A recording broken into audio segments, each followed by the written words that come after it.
Lead Pedal Podcast with your host, Bruce Outridge, where he talks all things trucking. Now let's get rolling. Hey everybody, how we doing today? Welcome to another edition of the Lead Pedal Podcast. This is episode number 1140, and we're going to be talking Driver Inc. That's right, we're going to be talking, does this affect your paycheck? It might, and you may not be thinking about it. You may actually be thinking you're making more money when you're not. That's right. Well, we'll get into it right after this, but before we get into this, let me tell you about a place that does not play with your paycheck and is all about professional owner-operators, and that's RIMS Transport. That's right, RIMS Transport's an owner-operator fleet based out of Hamilton, Ontario. They run basically 500 to 700-mile radius. From there, they have a few divisions. They've got flatbed, they've got bulk tanker, and they've got end dump. So if you're interested in any of those, you can check them out. You don't need your own trailer. You do need a truck because they are owner-operator only that pays on percentage and it cares about your success. They've got a great culture over there because they know that if you're not successful, they're not successful. And trust me, a company this size needs you to be successful. So, hey, you know what? Go check them out at rimstransport.com. Tell them that we sent you. And let's get into this Driver Inc. thing, shall we? That's right. That's what we want to talk about here today.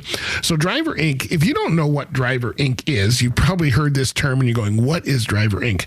And Driver Inc. is made up of, is made an uneven playing field in the trucking industry, creating unfair and illegal disadvantages for those that are using this scheme. So what they're doing is they're misclassifying you as an owner-operator when really you're an employee. And by doing that, they're taking away billions of dollars in tax revenues from the Canadian services and infrastructure, and it's creating an underground economy while circumventing important labor, safety, and environmental issues. So we found that the companies that are involved with Driver Inc. also have very sketchy road safety records as well. So if you think about this, when you get an employer, somebody's looking for a job, they're looking for a job and they get a job. And then when you get hired on with the fleet, they say, okay, here's going to be your truck. Here's going to be all this, but we want you to incorporate yourself. And you go, why would I incorporate myself? I'm an employee. And they say, well, it's going to earn more money. You can write off stuff. And so you go in and you incorporate. And what really happens is that you don't get to write off anything because there's nothing to write off. It's not your truck. It's not your stuff. Meals are not enough. And actually, you're probably hurting yourself in meals because you can't write those off where you can as an employee. And what's happening is a lot of people are now getting stuck in this and they're going, okay, some people see they see the money part of it. And it's a lot of it is companies that you go, and it's companies that are taking people who are new to the country, putting them into that scenario because they don't know any better, and then they find out afterwards. Now, what's happening with these companies is they say, okay, you're going to make more money. So it looks like you're making probably more money because they're not taking taxes off your paycheck. And anybody who's in traditional company roles would probably be getting about a 30, 40, maybe 50%. Would be taken off for taxes. And those taxes pay for things like your healthcare. They pay for things, emergency services, all those things that happen in your daily life that you may need. That's where our tax dollars go, and that's where they're supposed to go. Now, what happens is you are basically paying for nothing because you're not getting your taxes paid off. You are taking all of that money. And a lot of people who come to Canada are making money here and then sending it back home. The money's not staying in Canada. And then, so what happens is now you're not paying your taxes. You are thinking that you're writing things off. You're writing things off. They're not getting approved.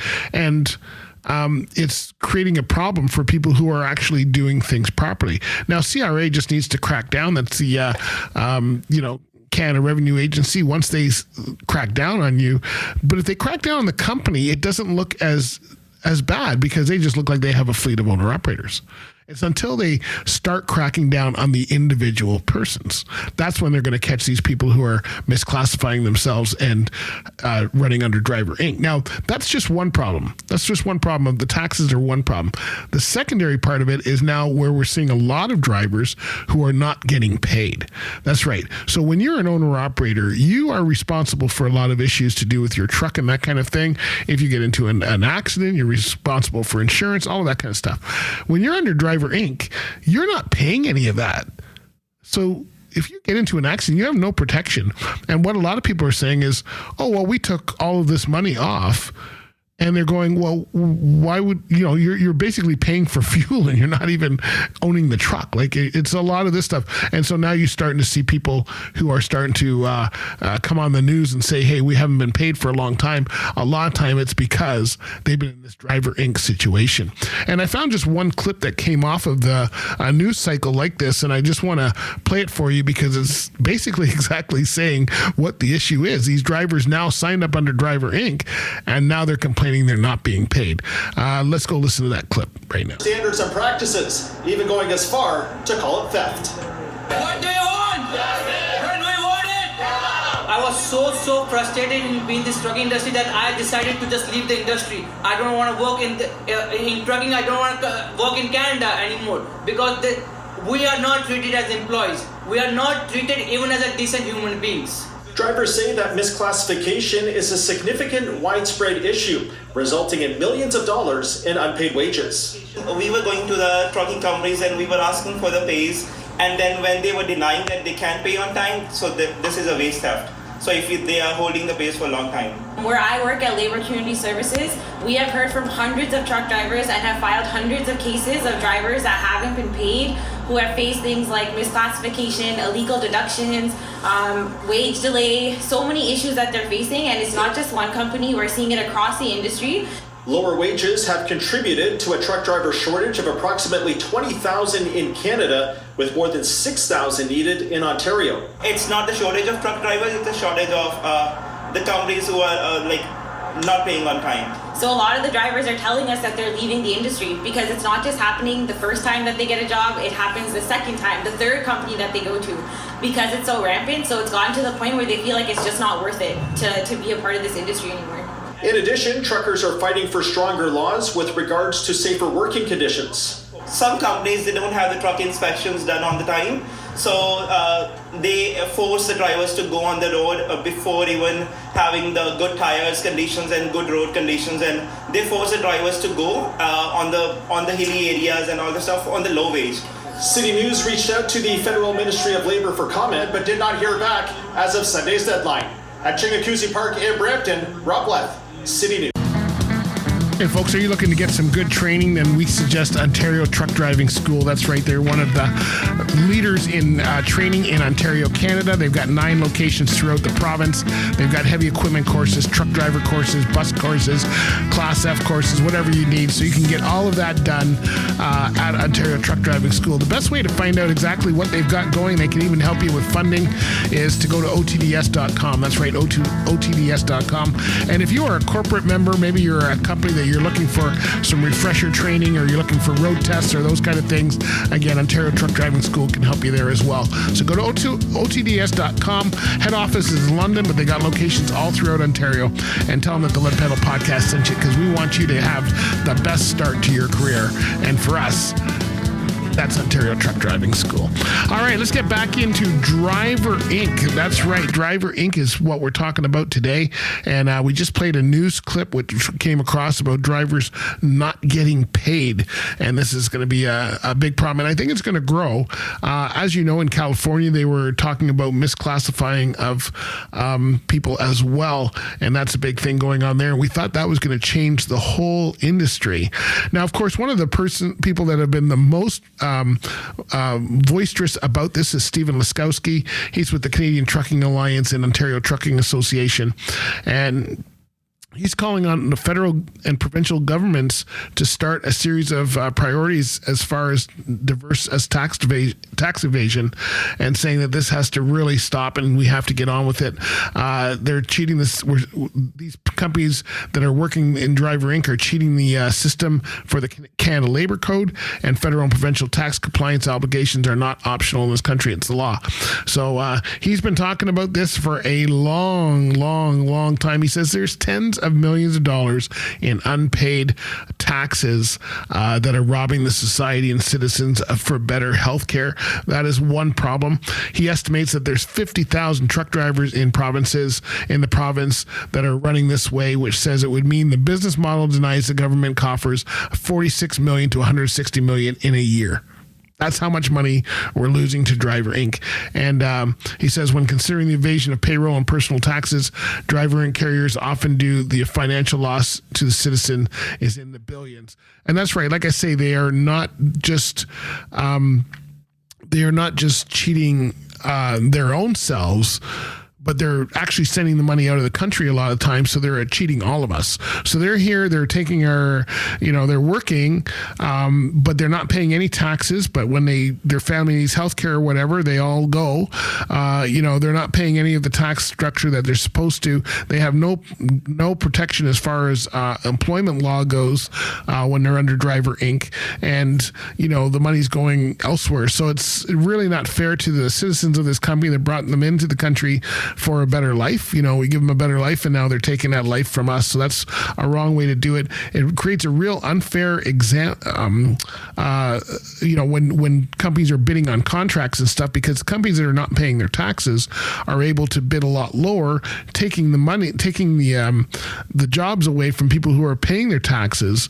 So I don't know why the government wouldn't be in this. We've been talking about this for years, and the government keeps saying, they blame the pandemic for a long time, and now they seem to go after the easy money, and this is actually easy money, but they don't seem to know where to start or have enough people. Anyway, I want to play a little clip from Stephen Laskowski. He talked with us at the Hamilton Transportation Club months ago about this. They were having their fall address, and he was one of the speakers, and here's what he had to say about Driver Inc. Driver Inc. I don't know of any other issue that is more fundamentally important to our sector than this one. It's fundamental. It is the basis of which we will operate as an industry going forward. We will either be the construction industry of the 70s, we all know what that was, or we'll be what everyone wants it to be around our boards and our organizations, an industry that's based on competition, based on service, as opposed to who can misclassify their employees the best, be the best tax evaders, and abuse immigrants coming into this country through forced labor and temporary foreign worker programs. That is not what we want to be. So, simple thing. This is not an issue. I will be very blunt. You will read lots of things. This is a gray issue. No, it's not. The law is crystal clear on this. There is no gray. Oh, this is an old new business versus new business. The new way of doing trucking. No, it's not. This is the illegal way to truck. Period, end of story. Those arguments are nonsense. They are not based in any legal fact. Period. Period. I will say it one more time. Period. This is an issue of political will. Period. This is about ensuring everyone pays their fair taxes so we can have Mohawk College, so Mohawk College can buy those trucks, so we can have hospitals, so we can have schools that we can all afford to send our kids. This is what it's about. And oh, by the way, it's not just in our sector. The PSB model is out of control. That is the personal service business model. That's what Driver Inc. is, and it's out of control. There are no paperwork trails for it. For 10 years, there's been a moratorium on the paper trail of this. And that's where these truck owners are benefited. So, here's what the government has said to us and said to you, public. There's lots they've said to me that will remain private for the time being. The government in Canada in the 22 Fall Economics said that CRA would tackle Driver Inc. and outline a plan in Budget 2023. No plan was announced in that budget. CRA says despite the lack of announcement, they are committed to forcing Driver Inc. CRA has said they have evidence, data, of a failing PSB system that I just said. CRA has said they will work with the trucking industry on a pilot for T4As, or whatever the substitute is for T4As. We have been told that there are multiple carriers under investigation by CRA. We have been told that carriers to use the lead system at CRA, and action will be taken. Next week, you will receive a tip line sheet from us that will have CRA where to go to report carriers you believe that are involved in Driver Inc. The tip line will also include information from ESDC, WSIB, and Labor. ESDC has invested $26 million. They have now set up regional offices throughout Canada. Well, they had regional offices. Regional officers that specialize in enforcing on misclassification. All of this, it's really simple. The full extent of the law needs to be applied. It's really that simple. With regards to CBSA and immigration, last week or the week before, announcement about temporary foreign worker program and all the abuses and the lists of carriers that abused. You can go to that website and you can read all about it. No surprises. It's what we've been asking for. My question is, if these are gross violators, what do they got plates on the vehicle for anymore? Are they in business? Why hasn't CRA gone to see them? Why hasn't ESDC gone to see them? Why? With regards to forced labor, in my role as president of OTA and CTA, I get a lot of calls. And I have been getting increasingly calls from immigration consultants and community advocates about the forced labor associated with Driver Inc. or leading to Driver Inc. How much does it take to get a truck driver's license? Between 10 and 12 grand maybe, tops. How much does it take to do an LMI? Now, if you hire somebody, that thing maybe $1,000.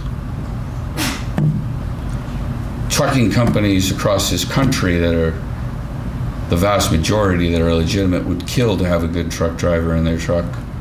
A lot of times they wouldn't charge for these people. These people are facing $80,000 to $100,000. And when they complain, see, they're not permanent residents yet. Oh, I guess you don't like Canada. 18 months of that. I've had fleets tell me when they hire these drivers after, they'll go to a barbecue and take food, go think that this is all they're ever gonna get. This is what we're up against. We've asked the government of Canada to deal with this. In Ontario, WSIB fleets, WSIB has made it their effort to concentrate on just Driver Inc. offenses in our industry. I think they're up to about $10 million in fines. It's probably just scratching the tip of the iceberg, but they're doing their job. So, on all of these things, it's cognizant of the time. I think that progress is being made, but not fast enough and hard enough.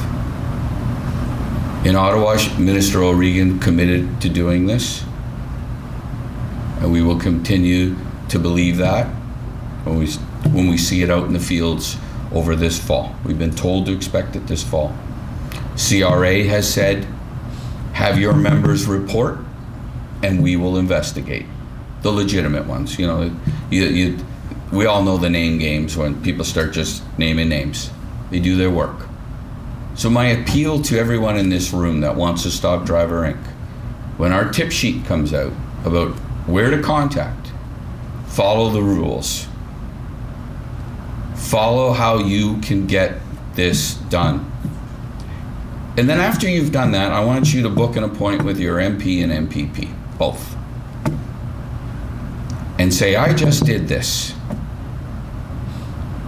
Next time you talk, if you're not in cabinet, you talk to cabinet colleagues or your shadow cabinet, whoever your person is in your riding. And every month, every quarter, you book an appointment on a Friday. Bring in a cup of coffee, 10 minutes, and say, where are we at? Where are we at? Just like you would dog a customer or a client you want to get, dog them. Because the side that wants Driver Inc. to keep going, that's what they do. Keep doing it. It is frustrating, but you have to be persistent. And we all get no. But as all successful people know, no isn't the answer I'm taking. So when it's yes, I'll be happy. So I'll keep coming back to your door until it's yes. And in this side, guys, it's the law. Always remember that. It's really simple. Well, Steve, I don't know the tax code and I don't know the labor code. Don't worry. Just tell them, all I want you to do is enforce the law. That's it. That's it.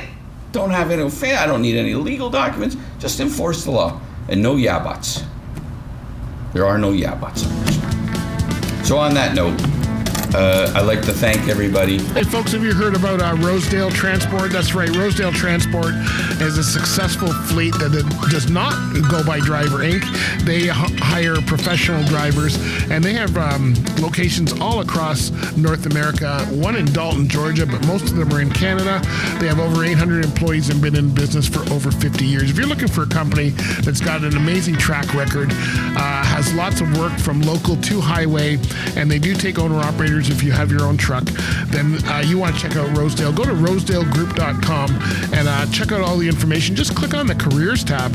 It'll tell you what's open at the time. The cool thing is that if you get on with Rosedale and you decide to go to a different location, you don't have to quit and then go back, and it doesn't affect your vacation. You can just transfer to another location and do the same job, because they're set up so that everything is the same all across the board. That is one of the cool things about Rosedale. So go to rosedalegroup.com, tell them that the Lead Pedal Podcast sent you, and we'll catch you on the other side. All right, let's get into this Driver Inc. thing. I don't know what you guys think about Driver Inc. I'm all about people playing fair. So if you're going to be Driver Inc., if you want to be a driver service, hey, that's a whole different model. But there's insurance and there's all kinds of stuff that you have to pay for. If you're going to do things, you can do it. You can do, the thing about this world is you can do anything you want. That's one of the cool things about the world today. You can actually do any job you want. You can start any business you want. You can do anything you want. But you need to do it ethically, and you need to do it above board. If you're going underneath the system, and then you're ruining our industry. You're ruining the whole industry by doing that. So if you're a person who maybe you don't even realize you're in Driver Inc., if you're somebody who, how do you know if you're Driver Inc.? Okay, so first of all, you got to go by CRA. Okay, so the CRA is the ones that will tell you. If you go to the CRA website, the Canada Revenue Agency website, all you have to do is go there and you can look up CRA, and you'll really love that. It's got now. Okay, so CRA, you need to if you're going to be in business. Sorry, I was just pulling up and I pulled up the wrong thing. All right, so CRA is Canada Revenue Agency. How do you know if you're in business? Well, you want to know about being an employee. So if they're asking you to be like, if you're an owner operator and you're not bringing a truck to the job, then you are not an employee. So you need to check that out. So if, let's see, if you are working over 20 hours a week, then you are supposed to be an employee. And let me see, I'm just trying to see where they've got. Okay, here's what the CRA says that you must have to be in business. All right. So for purposes, a business includes any activity, whether or not it is engaged in for-profit or any regular or continuous activity that involves supplying property by way of lease, license, or similar arrangement. So you need to bring something to the table. If you're starting a new small business, make sure you do everything you need to include the structure and that you have all of the things that you need.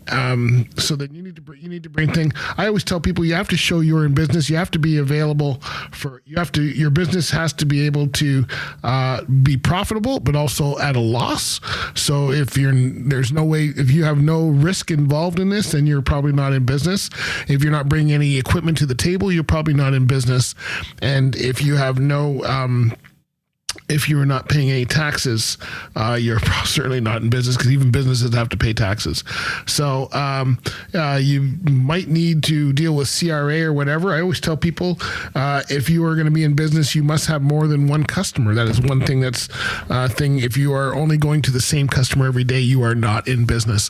Now, if you are an owner-operator with a truck, you're bringing a piece of equipment, and you would have a contract or an agreement with your customer and running under their license, and that's a bit different, but you will not have just you not just show up to work with your jeans and your briefcase and say, I'm going to work. That's not how it works. So you need to make sure that you're checking into that and that you know exactly whether you're in business or not. And a lot of people are getting in trouble with that. CRA is going to be cracking down. The industry is cracking down.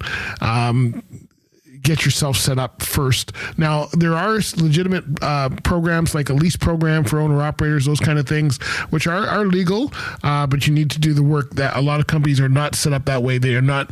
You do not own the truck at the end of it. You do not have the risk to lose the truck if you do not work and all those kind of things. So make sure you're doing that properly. Hey, keep up with us. We're going to be doing a whole bunch more on Driver Inc. and stuff in the new year as well.